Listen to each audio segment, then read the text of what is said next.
Assalamualaikum warahmatullahi wabarakatuh. Selamat pagi anak-anak. Kembali lagi dengan saya JJ Parmana yang akan memberikan pembelajaran secara inovasi untuk kalian dengan materi pengukuran besaran dan satuan, yaitu pada pembelajaran fisika. Pada materi kali ini kita akan lebih spesifik membahas tentang pengukuran besaran dan satuan. Ya, apa itu dengan pengukuran? Ada beberapa alat pengukuran seperti kalian perhatikan pada gambar. Gambar apa sajakah itu? Ya, tentu saja itu adalah aktivitas untuk melakukan sebuah pengukuran. Ada mengukur tinggi badan, ada mengukur berat badan, ada mengukur panjang benda, dan kemudian ada mengukur diameter atau tebalnya suatu benda. Nah, nanti kalian akan lebih spesifik pada saat memperhatikan cara penggunaan atau kegiatan yang ada pada gambar ini dengan membuka link YouTube yang ada di layar monitor. Oke. Setelah belajar ini tentang pengukuran besaran dan satuan, harapannya kalian dapat menentukan angka penting dari satu nilai besaran dengan tepat, kemudian melalui kegiatan pengukuran panjang menggunakan jangka sorong dan mikrometer sekrup, peserta didik dapat menentukan hasil pengukuran besaran fisis panjang dengan benar. Kemudian nanti akan disediakan alat dan bahan percobaan LKPD tentang pengukuran besaran fisis. Peserta didik dapat melakukan pengukuran besaran fisika menggunakan alat ukur yang sesuai dengan benar. Melalui kegiatan diskusi kelompok dan percobaan LKPD pengukuran besaran fisika, peserta didik dapat menyajikan hasil pengukuran besaran fisis berdasarkan aturan angka penting secara detail. Masuklah kita pada pembahasan tentang pengukuran. Pengukuran apa yang kalian ukur? Apakah kalian pernah melakukan pengukuran? Ya, pasti pernah. Minimal kalian pernah mengukur panjangnya suatu benda, atau tinggi dari seseorang, atau berapa berat badan dari kalian sendiri. Pasti kalian pernah melakukan pengukuran dalam kehidupan sehari-hari. Ya, pengukuran itu adalah membandingkan suatu besaran dengan besaran lain yang telah ditetapkan sebagai standar. Itulah disebut dengan pengukuran. Contohnya saja,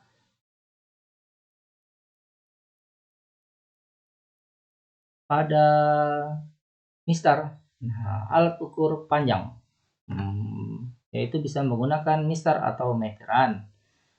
Pada gambar ditunjukkan alat ukur panjang yaitu mistar. Berapakah panjang dari sebuah pena ini? Berapa? Ya, tepat sekali. Panjang pada sebuah pena ini adalah 9 cm. Kenapa 9 cm? Karena dia dimulai dari angka 1 sampai dengan 10, jadi dikurangi 10 kurang 1 jadi 9. Jadi panjangnya adalah 9, kita baca pada pengukuran. Karena dia dimulai dari angka 1. 1 menuju 10 berarti 9. Oke, kita lanjut. Nah, kalian perhatikan lagi, apa ini? Ya, ini adalah jangka sorong. Pernah mengenal jangka sorong? Ya, tentunya kalian pernah mengenal jangka sorong. Jangka sorong ini di SMP pasti kalian pernah belajar. Jangka sorong bisa digunakan untuk mengukur diameter suatu benda. Bagian-bagian jangka sorong bisa kalian perhatikan. Ada rahang pengatur tengah, dalam, kemudian skala nonius, skala utama, kemudian ada pengukur kedalaman, rahang pengatur garis tengah luar. Nanti setelah benda dimasukkan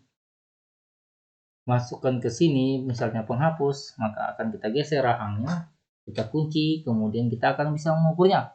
Tentu saja hasil pengukuran dengan cara skala utama ditambah skala nonius dikalikan 0,01 dalam satuan cm. Nah, itu untuk mencari hasil pengukuran jangka sorong. Bagaimana cara menggunakan jangka sorong dengan baik dan benar, kalian silahkan nanti akan kita buka linknya di YouTube. Tentu saja dengan YouTube JJ Parmana. Kemudian ada lagi micrometer skrup. Nah, micrometer skrup harusnya juga tidak asing untuk kalian. Karena sebagai anak IPA, kalian pasti pernah mendapatkan pelajaran pengukuran di jenjang sebelumnya, yaitu di SMP atau sanawiyah. Nah, perhatikan bagian-bagian dari micrometer skrup. Ada poros, landasan poros, kemudian bingkainya, kemudian ada kunci poros, selubung dalam atau skala utama, selubung luar atau skala nonius, roda gigi berputar.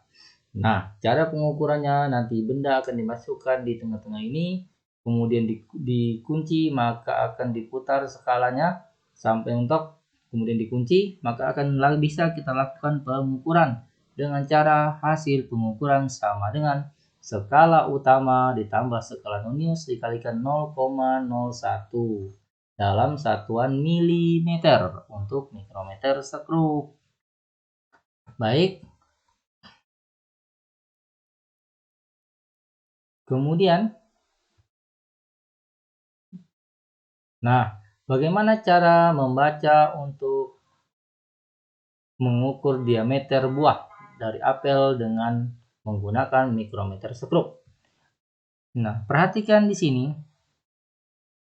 Di sini kita akan bisa membaca, yaitu pada garis di sini adalah skala utama. Berapa skala utamanya? Kita lihat 15, 16, 17, 18, 19. Ini ada setengah, 19 setengah. 19 setengah ditambah yang lurus untuk skala nonius berapakah? 10, 11, 12. Nah, kita bisa jumlahkan yaitu 19,5 ditambah dengan 12 dikalikan dengan 0,01.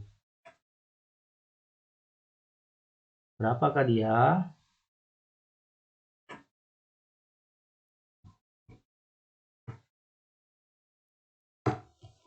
(15) ditambah dengan 12 dikalikan dengan 0,01,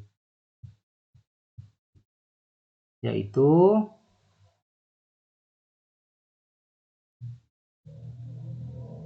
jawabannya adalah 19,62 mm. Silahkan kalian buka link YouTube-nya ini, maka akan kalian lebih memahami tentang cara mencari hasil pengukuran pada mikrometer skrup.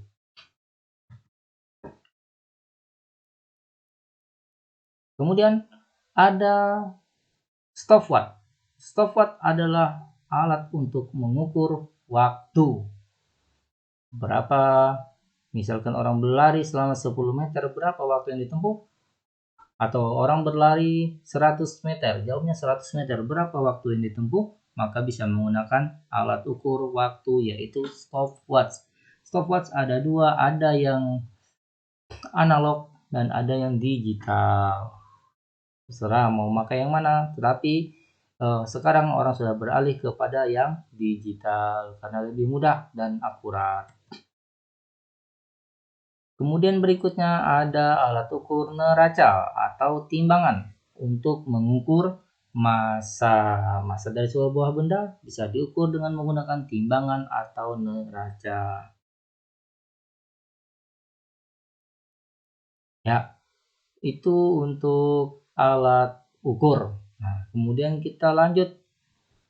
Pengukuran sudah, kemudian ada angka penting.